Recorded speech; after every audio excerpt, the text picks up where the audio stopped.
YS Jaganmohan Reddy ఎలా ఉండేవాడు 2014 ముందు, అంటే 12 ఏళ్ల క్రితం ఎలా ఉండేవాడు? జగన్మోహన్ రెడ్డి, రాజశేఖర రెడ్డి గారు ఇద్దరూ మంచివాళ్లే. రాజశేఖర రెడ్డి గారు చనిపోయేదాకా జగన్మోహన్ రెడ్డి మంచివాడే. జగన్మోహన్ రెడ్డి కాంగ్రెస్ పార్టీలో ఉన్నంత వరకు జగన్మోహన్ రెడ్డి కూడా మంచివాడే, రాజశేఖర రెడ్డి గారు మంచివాడే. జగన్మోహన్ రెడ్డి అనే వ్యక్తి మీద అవినీతి ఆరోపణలు ఎప్పుడు చేశారో తెలుసా? ఎవరు చేశారో తెలుసా? రాజశేఖర రెడ్డి గారు చనిపోయిన తర్వాత, జగన్మోహన్ రెడ్డి అనే వ్యక్తి కాంగ్రెస్ పార్టీ వీడిపోయిన తర్వాత ఇదే చంద్రబాబు నాయుడు గారు, ఇదే కాంగ్రెస్ పార్టీ వాళ్ళు ఇద్దరు కలిసి కోర్టులకు వెళ్లి కేసులు వేసి ఆరోపణలు చేశారు. ఎస్, ఇదే చంద్రబాబు నాయుడు గారికి నేను సవాలు విసురుతా ఉన్నా, ఛాలెంజ్ చేస్తా ఉన్నా. నిజంగానే బీజేపీ మీకు అన్యాయం చేసింది, రాష్ట్రానికి అన్యాయం చేసిందని మీరు అనుకుంటా ఉంటే ఎందుకు మీరు మీ మంత్రి పదవులను అక్కడి నుంచి ఎందుకు తీసుకొని రావడం లేదో చంద్రబాబు నాయుడు గారిని గట్టిగా నేను నిలదీస్తా ఉన్నా. ఎన్నికల తర్వాత ఆయన ఎలా మారిపోయాడు ఒకసారి చూడండి. అది 7 ఏళ్ల క్రితం అసెంబ్లీలో దమ్ము ధైర్యము ఉంటే మద్దతు ఉపసంహరించుకోండి. దమ్ము ధైర్యము ఉంటే ఇక్కడ మీకున్న మంత్రుల్లో, బీజేపీ తరఫున ఉన్న మంత్రుల్లో ప్రస్తావన చేయండి దమ్ము ధైర్యం ఉంటే. మీ మామ ఎన్టీ రామారావు గారు మీ గురించి తన బుక్లో రాసిన మాట ఏందో తెలుసా? మీ అంత అవినీతి పరుడు రాష్ట్రంలోనే కాదు దేశంలో ఎవడు లేడన్నారు మీ మామ ఎన్టీ రామారావు గారు. కమ్యూనిస్టు పార్టీలు మీ గురించి రాస్తూ బుక్ చూపించారు. ఏమన్నారో తెలుసా? బాబు జమానా అవినీతి ఖజానా అని చెప్పి కమ్యూనిస్టు పార్టీలు మీ గురించి ఏకంగా బుక్కే రిలీజ్ చేశారు. తెలియకపోతే తెలుసుకోండి. ఇదొక్కటే కాదు, బీజేపీ పార్టీ కూడా మీ గురించి, మీ అవినీతి గురించి బుక్ రిలీజ్ చేసింది. తెలియకపోతే ఆ బీజేపీకి సంబంధించిన వాళ్ళని కూడా అడగండి. ఆ బుక్ కూడా వాళ్ళు ఎప్పుడు రిలీజ్ చేయాలి? గవర్నర్ స్పీచ్ అయిపోయిన తర్వాత ఇద్దరు ఒకరు కాదు ఇద్దరు మాట్లాడిందే 2.5 గంట సేపు నుంచి మాట్లాడిందే. అసలు ప్రజలు టీవీలు చూస్తూ ఉన్నారు, వాళ్ళు ఏమనుకుంటారో అన్న ధ్యాస కూడా లేదు కనీసం. వాళ్ళు ఏమైనా ఫోన్ చేసి బాబు గారికి ఫోన్ చేసి, బాబు నేను నరేంద్ర మోడీని మాట్లాడుతున్నాను, బాబు నేను అరుణ్ జైట్లీని మాట్లాడుతున్నాను, జగన్ నా దగ్గరికి వచ్చి ఇవన్నీ అడిగాడు, రాష్ట్రాల గురించి మాట్లాడలేదని నీకేం చెప్పాడా? మరి ఏందయ్యా ఇది? ఇప్పుడు వైఎస్ జగన్మోహన్ రెడ్డి ఇన్సైడ్ మనిషి, అంటే అసలు మనిషి ఎలా ఉంటాడు అనేది మనం అంతకుముందు చాలా వీడియోల్లో అక్కడక్కడ ప్రస్తావిస్తే కొంతమంది ఎగతాళి చేసేవాళ్ళు. ముఖ్యంగా 2024లో ఓటమి తర్వాత ఆ ప్రస్తావన తెచ్చినప్పుడు నీకు తెలుసా పులివెందుల పిల్లి కదా అది ఇదని మాట్లాడేవారు. ఆ తర్వాత ఒక 6 నెలలు ఇలానే మనం ప్రస్తావించాం. గోడలు జారేస్తూ ఇలా నీరసంగా కనిపిస్తూ ఏదో రొటీన్ డైలాగులు వేస్తున్నారు జగన్మోహన్ రెడ్డి అని. ఎస్, ఇప్పటికీ కొన్ని విషయాల్లో అలానే మాట్లాడతాడు ఆయన. మనం అందరినీ ఇమిటేట్ చేస్తాం, ఆయనే చేస్తాం. ఎవరికన్నా ఇష్టం లేకపోతే ఇష్టం లేకపోవచ్చు. బట్ ఒక 2 ఇన్సిడెంట్లు గుంటూరు కానీ ఇబ్రహీంపట్నం కానీ వెళ్ళినప్పుడు ఆయన నాన్ స్టాప్గా మాట్లాడింది. గుంటూరులో చూడండి ఆ ఫైర్. 4 ట్యాంకర్లు ఏదైతే ఉన్నాయో ఆ ట్యాంకర్లను రిజెక్ట్ చేసినారు. ఆ రిజెక్ట్ చేసిన ఆ ట్యాంకర్లు మళ్ళీ ఇదే చంద్రబాబు నాయుడు గారి ముఖ్యమంత్రిగా పరిపాలన చేస్తా ఉన్న ఇదే పీరియడ్లోనే అవే ట్యాంకర్లు తిరిగి మళ్ళా వెనక్కి వెళ్ళిపోయి మళ్ళీ టీటీడీలోకి ప్రవేశించాయి. దొడ్డిదారున మళ్ళీ టీటీడీలోకి వేరే వాళ్ళ పేరుతో మళ్ళీ ప్రవేశించాయి. దాన్ని టీటీడీ యాక్సెప్ట్ చేసింది. అవే ట్యాంకర్లు లడ్డూ తయారీకి కూడా వాడారు అని చెప్పి ఏకంగా సిబిఐఏ చంద్రబాబు నాయుడు గారి ప్రభుత్వం మీద, వాళ్ళు చేసిన తప్పుల మీద, వాళ్ళు చేసిన అన్యాయం మీద ఏకంగా సిబిఐఏ ఛార్జ్ షీట్లో వేసింది.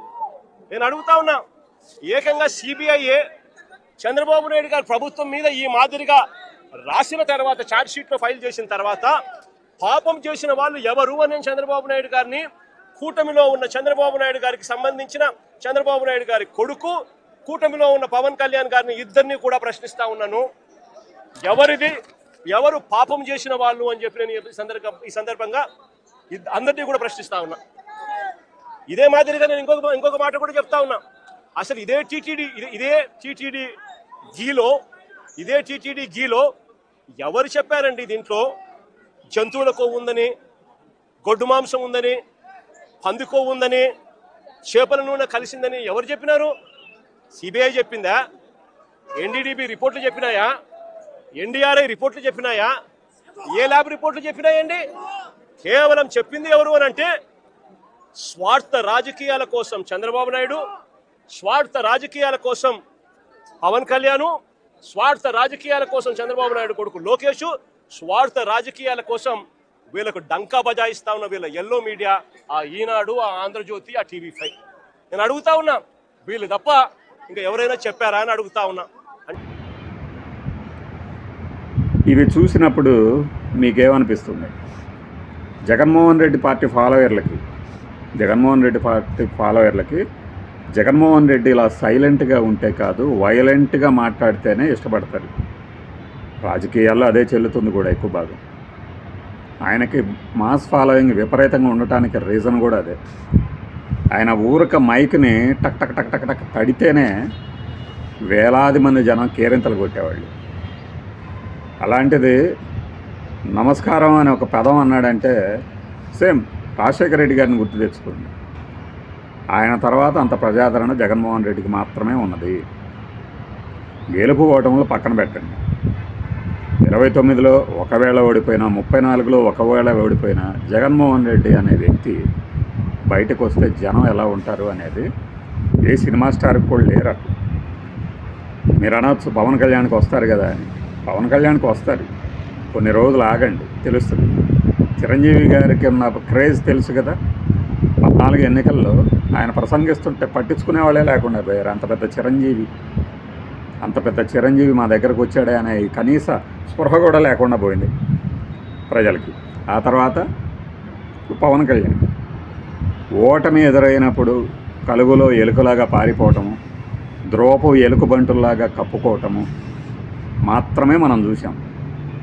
రోజుల తర్వాత ఇప్పటిదాకా చూసింది జగన్మోహన్ రెడ్డి విషయంలో హైబర్నేషన్ పీరియడ్ కేవలం 3 నెలలే.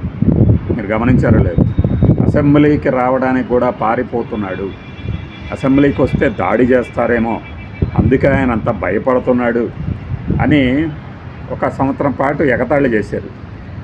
మనం ఒక చోట చెప్పాం, ఈ ఎగతాళులన్నీ పోయి ఒక టైం వస్తుంది. ఆ టైం వచ్చినప్పుడు జనమే బాబు నువ్వు అసెంబ్లీకి వెళ్ళు స్వామి ప్లీజ్, బయట ఎందుకు అనే రోజులు వస్తాయి అండి. ఇప్పటికే వచ్చేసాయి. అంటే ఒక మోరల్ సపోర్ట్ కావాలి. ఊరికనే ఓడిపోయిన తర్వాత పోయి అసెంబ్లీలో కూర్చొని నేను ఇది మాట్లాడతాను అంటే ఎగతాళి గురవటం తప్పితే మరొకటి ఉండదు. రేపొద్దున ఆయన అసెంబ్లీకి వెళ్ళొచ్చు, వెళ్ళకపోవచ్చు. బట్ ఈ రోజున జగన్మోహన్ రెడ్డి అసెంబ్లీకి వెళ్తే వీళ్ళు చెప్తున్నారే ఏదో దాడి చేస్తారు, మాటలతో పొడుస్తారు అని. అక్కడ అంత సినిమా లేదు. వీళ్ళ వైఫల్యాలు కళ్ళ ముందు కనపడుతున్నాయి. మోంధా తుఫాన్ ఒక్కటి చాలు ఇంతవరకు పైసా నష్టపరిహారం కేంద్రం నుంచి మనకి రాకపోవడానికి. వచ్చిందంటారా? ఐఎమ్ సారీ, చూపించండి ఎంత వచ్చింది. ఆంధ్రప్రదేశ్కి, అమరావతికి 15,000 కోట్ల అప్పు ఇప్పిస్తామన్నది కేటాయింపులుగా చెప్పారు. దాని గురించి మాట్లాడగలిగారు ఎవరన్నా?